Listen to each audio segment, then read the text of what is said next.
the SwanBank podcast. I'm joined, as I am most weeks when she can be bothered. It's Kathryn Stevens. Thanks, Sam. I've missed one in 9 weeks. One, folks. That is it. I can't believe we've done 9, though.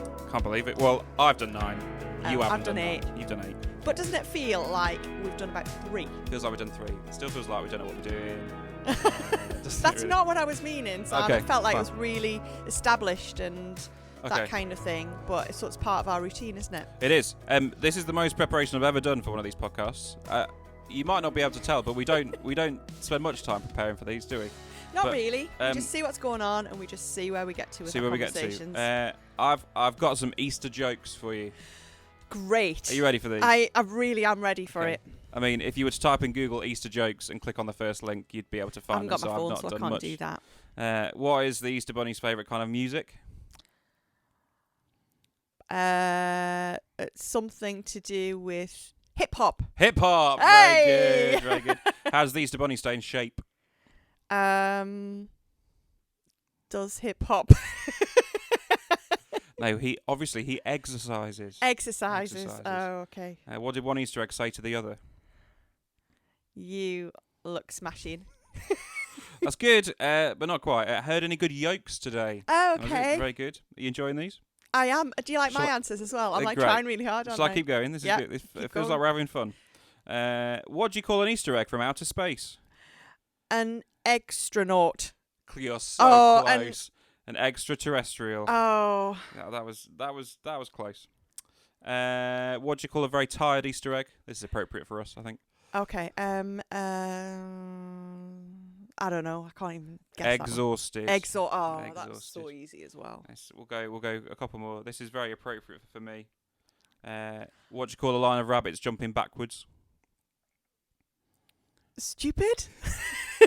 A receding hairline. Oh, okay. There you go. Oh. Last one. What's an Easter egg's least favourite day? Tuesday. Would be my favourite day. You go through the Don't days go of the week. Friday, Saturday. I can't even get there. Friday. Why? Because it gets fried. Oh, Friday. Oh, I get you now. See what I did there? Yeah, it's terrible. Terrible. Yeah, great. It's Easter almost. I'm excited about Easter. I am as well. We've got some good stuff lined up. We're really hoping that we'll journey well through this Easter weekend, aren't we?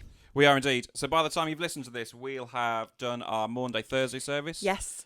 Which is this evening. And then we've got a couple of opportunities on Good Friday. Yeah. And we've got loads of people coming in for communion in the evening, which will be nice. Yeah. And there's our usual circuit gathering at the usual time in the morning.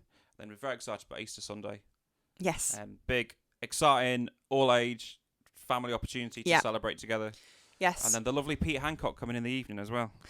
Absolutely, to finish off our theme that we've been journeying through in the evenings through Lent, and we finish them, which is Words of Jesus. Yeah. Lovely Pete. Yeah. Any excuse to hang out with Pete. Well, why not? Who wouldn't, to be honest? How has your week been leading up to Easter? I guess, this is a very busy time in the life of the church, isn't it? It really is. I mean, obviously, because we are still in lockdown. Well, it's being lifted gradually, isn't it? Have you had people in your garden this week? We've had one person join us in our garden, which is Sophie. Jamie, my son, his girlfriend Sophie's joined us in the garden. Lovely Sophie. And Jamie did a barbecue. How wonderful. Making the most of the lovely weather. Before the snow comes. Yeah, well, indeed. Bizarre, isn't it? What's that all about? What was on your barbecue? What did he do? Burgers, chicken kebabs, halloumi kebabs. Halloumi. But there were those rubbishy, disposable barbecues that just didn't keep the heat, so we ended up cooking most of it in the house in the end because it hadn't cooked on the barbecue. That's a sign of a good barbecue. It is, isn't it? Yeah. Burnt on the outside, raw in the middle. Yeah, absolutely. But we're here, and it was 2 days ago or something. 3 days, 2 days ago. So barbecues in March. Who'd have thought it? Yeah, that's true, isn't it? But it was nice, and I ate my tea outside yesterday as well. Wonderful. Because that was a really nice day. It was. And you did something very exciting last night, didn't you? Yes. Football returned last night. Football returned. It was wonderful. It Good. was wonderful to be back together with the boys. I bet none of you can move today. I bet you're all limping around. Stiff legs this morning. And it's always the day after, isn't it? So tomorrow's going to be worse for you, Sam. Tomorrow, yeah. bad things. Bad things. I'll sit down at the piano to play for communion, and then won't be able to get up again till Easter Sunday morning. Yeah. So I'll just, because you're there for like 2 hours, aren't you, for communion? I'll bring some supplies for myself to last me. Holy Saturday. Indeed. Holy by myself. Great stuff. Anything else exciting going on? Have you done anything interesting you want to tell the world about? Have I told you about my week off decorating? Did I tell you about No. Did I tell you I news. wallpapered? No. Oh, hello. This is big news, everyone. Big news. I wallpapered. Wow. A wall. Were you inspired by Alan Carr's Interior Design Matters? Well, we do like that programme, don't we, Sam? Is it a bird? Have you got a pecan or a toucan on my wall. I have neither a nut nor an exotic bird on my wall. Okay. I have a geometric pattern. Ooh. Yeah. What sort of geometry are we talking? Oh, Sam. I don't know. It's just like... We're talking squares, triangles, pentagons, octagons. 1, 2, 3, 4, 5, 6 sides. Hexagon. If you ever zoom, you'll see it in the background. Oh, really? If you ever zoom Is that in your Zoom room? Home. Yeah. So you decided to decorate your Zoom room? Decorated the Zoom room. I put a desk in there. Wonderful. I mean, you're about a year too late, I would say. Probably. I know. What's that all about? I appreciate the effort, though. Yeah, thank you. I'll make sure I comment on it next time we have a Zoom meeting together. I'm really pleased with it. I think I did. Is it straight? It's straight. I think I did a good job. Have you ever wallpapered before? I'm scared to I have wallpaper. wallpapered a couple of times. Wallpaper. My mum taught me. Oh, really? Yeah. Lloyd thinks I'm very able. You're very able. Is that just because he's unable? Yeah. Fine. Yeah. I mean, he stood. Okay. Which was Left his bit, way of right offering bit, moral up a bit, support. down a bit, that sort of thing. Yeah. Yeah, great. Yeah. Good. Yeah. So how exciting. Yeah. So that's nice. I feel. Have you made use of it yet? I've been in that room. I was in that room zooming last night. Does it make you feel more productive now you've freshened up the space? I was sitting at the desk, and every now and again, when I got a bit bored in the meeting, I could see my wallpaper behind me. I'm thinking, yeah, that's nice. I quite like that, actually. I wonder, and I thought at one point, I wonder whether the people who are zooming with me are thinking, Kathryn's wallpaper looks really good. You should have asked. Do you think? I think so. I could have, because it was nice people in my meeting. Well, I was going to say, I think the people on your meeting would have appreciated some interior design chat. Yeah. Well, maybe I'll do that next time. Nigel Johnson especially. Nigel was in my meeting. He'd have loved it. Nigel, Lindsay Jennings, Jane Sheeran. Hey, there you go. I think should Nigel have would have left if you started talking about your wallpaper. Do you think? Yeah. The three of you would have a nice time together. I think he just thinks, oh, that's Kathryn. I'll just let her go on a bit. As soon as I call him Batman or Robin. When I see him. Yeah. That's for us. We should talk about that actually. So Keith and Nigel do lots of Keith favours Stubbs, for us. Nigel Johnson. So, but to keep them sweet, we refer to them as Batman and Robin. But to keep them sweet, when we're talking to Keith, we refer to him as Batman.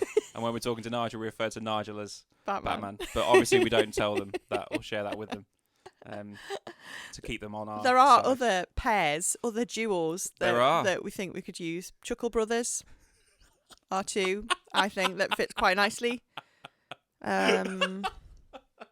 I did call them Dumb and Dumber once, but I'm not sure if that went down very well. Oh, no. I thought that was a while and we didn't see them, so that must have been why. I imagine that was just before you had a week off. Very good. Very good. Well, Easter is approaching. We have talked a lot in the run-up to this Easter time about wanting to be quite intentional about journeying through the whole of the events of Holy Week. So we're encouraging people not just to turn up for the nice bits on Easter Sunday, but to do the reflecting with us on Monday, Thursday, to sit in that uncomfortable place that is at the foot of the cross on Good Friday, because that makes the celebration of Easter Day so much more real, I think, and so much more significant. I think it's really important that we don't miss out that account of the journey towards the cross, and also to hold the space of Holy Saturday as well is really important, I think.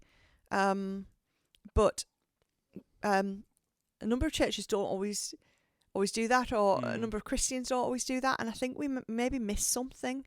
In the wanting to get straight to Easter Sunday, Resurrection Sunday. so we've tried to encourage one another really this year, particularly to do that. Certainly when I look around at lots of, not necessarily other churches in the area, but churches of a similar size to us, but who are either independent or part of a different denomination, there's something you feel like is missing when they don't really mark Advent or Lent or Holy Week.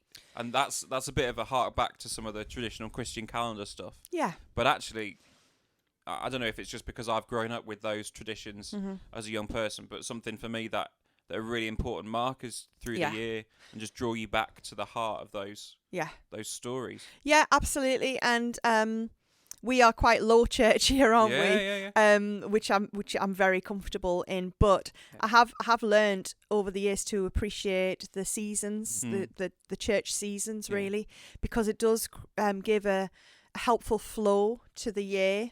And you have that sense of building anticipation at the various points and so on, and so I think we're the better for it, really. Yeah, I agree. Yeah, I agree. We were chatting in our home group a couple of weeks ago because we've been doing this Bible study series through Lent, the week that changed the world.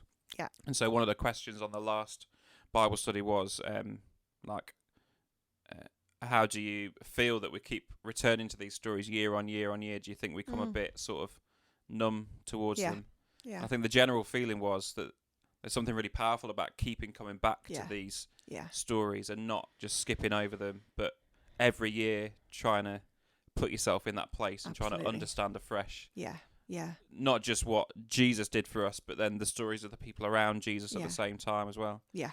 Is there a particular story out of the sort of Holy Week run of events that has really spoken to you this time around?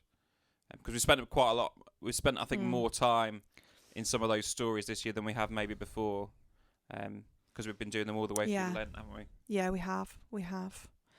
I've talked about this a couple of times actually when you and I have been sharing and stuff this week, Sam. But I would kind of include Palm Sunday into that sense of the journey, really, and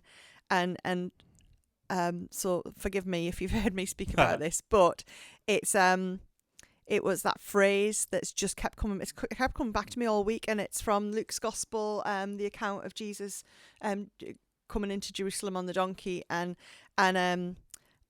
Jesus says to the crowds that, you know, that with sadness actually, because he's weeping over Jerusalem, and he's saying, you know, things are going to get really tough and hard for you, and people are going to suffer, and he says because you didn't recognize your visitation from God. That's just kept coming back to me. You didn't recognize your visitation from God, and for me that's a reminder that to live a whole life, we need to acknowledge our visitation from God, but it's not just about God coming and visiting us once. And Jesus was referring to himself, actually. You know, God made human, God present in the midst, God's gift to the world, Jesus. But so many people didn't recognize who Jesus was. But actually, for us, we live in the light of the resurrection. We live in the light of the coming of the Holy Spirit. So actually, our visitation from God is not a time constrained thing. You know, Jesus came to earth, he was born, he died, he rose again, he ascended.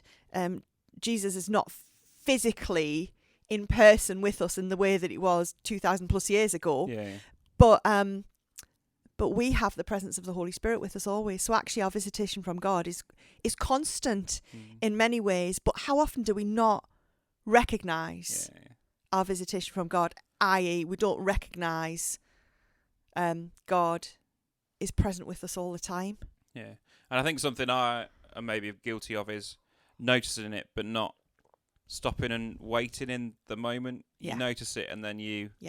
I don't know, there's a distraction or you carry on, but rather than pausing and, you know, waiting to see if there's something God might want to speak to you about, or, you know, there might be a moment there that God wants to have with you. But, you know, I mean, bizarrely, walking up the stairs a few times in the last few weeks just felt a real sense of, you think, oh, I'll just carry on up the stairs. Yes. But do you know what I mean? It's almost, sometimes you don't know what to do with those moments of visitation. It's easy to know what to do when you're in a big gathering of people in a worship service, because you almost train yourself up to what it means to encounter God in that space. Absolutely. But when it comes into you every day, you got to be really switched on and really able to respond to God moving. Around you. And there's a couple. I think there's a couple of parts to it as well. In that there's the God with us every day, the assurance of God's presence with us every day. So there's a being switched on to that, and how that can change us actually. Yeah. How that can change how we deal with situations and circumstances. That's something I'm trying to learn at the moment. So I got a tricky email yesterday, that and I could feel myself just go down and think, oh Lord, do you know, I could do without this 2 days before Easter, do you know, all those kind of things whizzing around in my head. Yeah. And then later on I just thought, you know, God has got this, and I just need to. So I kind of just allowed myself the opportunity to think, right, God is in this. God is here. God is present. God has got this. This is not mine to sweat over. Do you know? God is bigger than this. And so it's about recognizing God in the everyday, the visitation from God that is every day. But then there's the other side, which is those really special moments when you sense the power of God at work, the presence of God in a really powerful and tangible way. And we've experienced that sometimes in worship here, haven't we, Sam? When it's like as if the everyday presence of God breaks through in an extra special way. And they're precious moments, aren't they? For sure. One of the things that I've done a few times throughout this whole past year is try to come down into the building when there's no one else here and just, you know, either sit at the piano or take my guitar into the auditorium.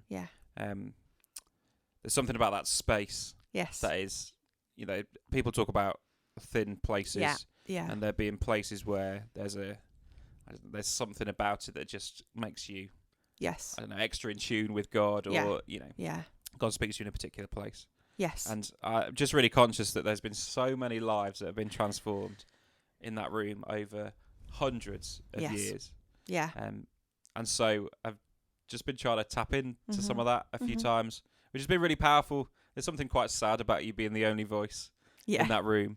But at the same time, it makes me so excited for there to be a big gathering of people back in that room. I think onto what next Easter might be like. Please God. And that, you know, that fills me with excitement. Yeah. But the flip side of that is that God doesn't want to stop ministering to us where we are. Wherever we are, and we've had to learn, haven't we, all sorts of new ways of tuning into God over the last year. And, you know, certainly for me, the big gathering was the key place where I encountered God. That's ever since I was sort of 13, 14, just absolutely loved being together with people, especially the music and singing stuff. That for me was a key way to connect with God. And so trying to find ways to do that. And, you know, the scripture has been one of those things that I have turned to, and those stories, however famous they are, felt a real, you know, lots of the stuff that you did with the Psalms through the early parts of lockdown felt like that was a real, some real God moments in that, both in like personal study, but also like our Zoom lunchtime Bible studies and things like that. There was some real moments there. Actually, there was tangible sense of God in our midst. And they're real moments of blessing, aren't they? They are. Again, I was this week, Sam, you and I were in a meeting where I was talking about sometimes going back to those moments is a good thing to do, particularly if you find yourself in a place that's a bit barren or a bit bare or a bit dry. That the psalmist did this lots. You know, Lord, I'm in a hard place now. I can't necessarily find you in the struggle of my life at the moment, but I remember when. I remember when I went with the assembly up to, to worship you or whatever, that, the psalmists point that out all the time. And I think for us as well, and for me in my life, there are times when if things are tough, if you're in a hard place, you think, Lord, I can't find you at the moment. I'm trying, but I can't. But I remember when, and so, maybe someone listening today is in that place, and, what is your I remember when moment? And, one of the stories that's stood out to me in a new way this time around is the story of Peter's denial. Mm-hmm. And I think it was helpful. I think the way this Bible studies were sequenced, we looked at Jesus' betrayal and arrest, and then we moved on to Peter's denial. Yes. And so in Jesus' betrayal and arrest, the narrative around Peter is that he ran away. Mm-hmm. But then he doesn't actually go very far. No. Because he's there. He's in the He's regardless of the fact that he ends up denying Jesus. Yes. He's there when all the other disciples aren't there. Yeah. And the fact that he just stuck with him as close as he possibly could. Yeah. That was like wow. That feels like what a lot of people's experience has been over the past period of time. Yeah. Is just trying to cling on That's and get as close as you can. Yeah. Even when everything else feels like it's falling apart. Peter's whole world was crumbling around him. Because the person he'd been trusting and putting his hope in for however many years was now being led away, and there was all sorts of humiliation going on and all that sort of thing. Yeah.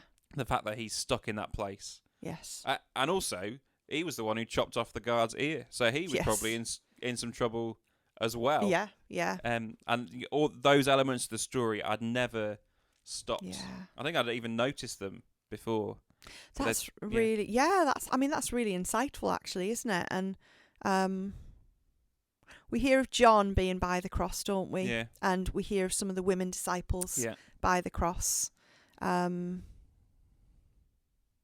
Yeah. It's just part of Peter getting a bad rap, I think. I don't know if he'd done something to upset the gospel writers, but it's written in a way that sells him a bit short, I think. Yeah. I think that maybe also speaks into people who might feel they're on the fringes, because he was kind of on the fringe of stuff then. He was as close as he felt he safely could be, and it's as if he couldn't walk away. Yeah. And he'd stuck his neck out a few times, hadn't he? And it not always gone right for him. But it was his resilience to keep going and keep being there. Yeah. And so I wonder what that has to say to us, when we look at these stories. Sometimes it's really easy for us to put a real downer on ourselves, because particularly the Good Friday stuff.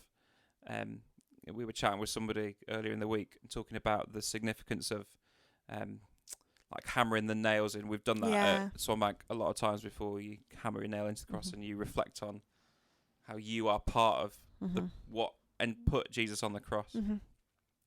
And so when you're in those low moments of feeling like you're just so unworthy of what Jesus did for you, it's just about sticking with him, I think, and staying as close as you feel you're able to him. And then there's that look that Jesus gives to Peter in the story. And I'd love to just get a picture of what that look was. I think it's all sorts of things that's wrapped up in that moment. I think the thing that covers it all is just Jesus' love for Peter. The fact that he's still there, the fact that he's still trying his best. Bless him. And he's there as part of the resurrection account as well. He's running ahead to see what's going on, to find out what's happening. And as we trace the story beyond Easter, then actually there's a part in the Bible that's called the reinstatement of Peter. It's about Jesus giving him a way back, because he obviously knows he knows that Peter's in a bad place in his head, really, and the stuff that needs to be put right, so that Peter can go on and have an amazing ministry, which he does. through the resurrection, through seeing all that he's seen, through the ascension of Jesus, and then when we hear about the Holy Spirit coming, then then there's just a breakthrough of ministry from those disciples. And I think that time from Maundy, Thursday to after the resurrection for Peter must have been the most torturous ordeal. Yeah. His disappointment, sense of defeat at, and putting his trust in Jesus and seemingly it gone. Yeah. To then Peter denying him. Yeah. And that being his sort of last moment with Jesus, that look. And then between that and then Jesus eventually reinstating him. And, saying that stuff 3 times over. That period must have been the most horrendous time. It must have been really, really difficult time in many ways. And when you lose a loved one, then a natural process that you go through is that a lot of people go through is, I wish I had, or I wish I hadn't. Yeah. And Peter must have had so many I wish I had and I wish I hadn't. Yeah. So living with that and trying to work that through in his head must have been almost I think probably impossible for him to do. Yeah. His head must have been all over the place. Yeah. So I mean, many of us see something of Peter within ourselves, don't we? Yeah. I think that's why Peter's my favourite of the male disciples, actually, because he's so human. Yeah. And I think we see that played out so many times in Peter's story. And ultimately, that's the hope of this Easter time, isn't it? We all have, I wish I had, and I wish I had not. Yeah. Fortunately, we don't have to live through those torturous few days. Yeah. Where all hope has seemingly gone. Yeah. Because we know the end of the story. Yeah. And that's the amazing thing about what Jesus offers us. It's like it's a freedom from the mistakes and the regrets of the past within our own lives as well. It's an ability to say, look, you can live in that stuck place. You can be stuck in your regrets of the past and the stuff you think, oh gosh, why did I do that? Or why didn't I do that? Yeah. And I don't know about you, but I have conversations with people all the time who live with regrets. We might not call it that, but you hear it played out in the conversations, and we might have our own that we can call to mind, but actually ultimately Jesus offers us freedom. Freedom to be able to let go of the stuff of the past and the mistakes that we've made and the missed opportunities and all those kind of things, and like that we're made new. And that's the work of the cross. That we're made new, and given an opportunity to in a sense leave everything at the cross and walk away in freedom because of Jesus, which is amazing. It is. Love that. That feels like a perfect place to end. It does. Our Easter special. But thank you for listening. We're going to have a week off next week. Yeah. So we can think of some more things to say, and I'll bring some more quality comedy content. Can't wait. Yeah, good. You sound as excited as I am. But in the meantime, check out all of our Easter services. All the details are on Facebook and Instagram as always.